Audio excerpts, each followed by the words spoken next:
తమ్ముడు చేయబట్రా ఇగో స్వీట్ తిను. అక్క కాలు మొక్కురా. ఏ దీని కాలు మొక్క అన్న ఇప్పుడు 100 ఫీల్ అవుతుంది అది నేను మొక్క.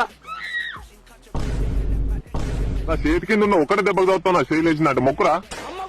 మొక్కుతలే నువ్వు అన భయం నీ బిడ్డను. ఇప్పుడు ఇట్లా సంతోషంగా ఉండాలిరా. చెప్పక్క ఏం కావాలి నీకు? చెవుల కమ్మలు చేపిరా నీ మొక్కుపుడు కన్నా. అవన్నీ రావు గానీ ఒక మంచి చీర కొండ్రా. అంటే అది రూపాయి లేదా అక్క జేబులా? రాకిల్ కట్టిన ఏమైనా జమ అయితే నువ్వే నాకు ఇచ్చిపో బాంచం తీరాన తాగుతా. నువ్వు మానవుడు ఎక్కడవాడు ఎప్పుడు తాగుడు బుక్కుడేనా? మరి అక్కున్నది కట్నం పెడదామని లేదు రాకిట్ల పుణ్యానికి. నువ్వు ఎందుకక్క ఇట్లా చేస్తావు? మనిషి మంచిదానే కానీ పెళ్ళైనాక ఇట్లా తయారైనావు. నువ్వు ఇంట్లో అలగకే నీకు దండం పెడతా మంచిది అదే ఇంటికి ఆడిబిడ్డ అలిగితే. బాబు నన్ను బస్ స్టాండ్ లో దించచ్చు ఉపాయం నేను పోతే ఇంటికి.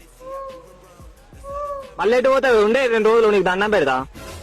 సరే ఒక 1000 100 గాడేమి ఇస్తాడా? ఇగో తీసుకో అరక తినే బాడుకో ఆ ముఖం చూడు. నీ అవ్వ పండుగ రోజు కూడా ప్రశాంతంగా ఉండని నేను పోతున్నా పో. పోరా డాడీకి తింటాడు.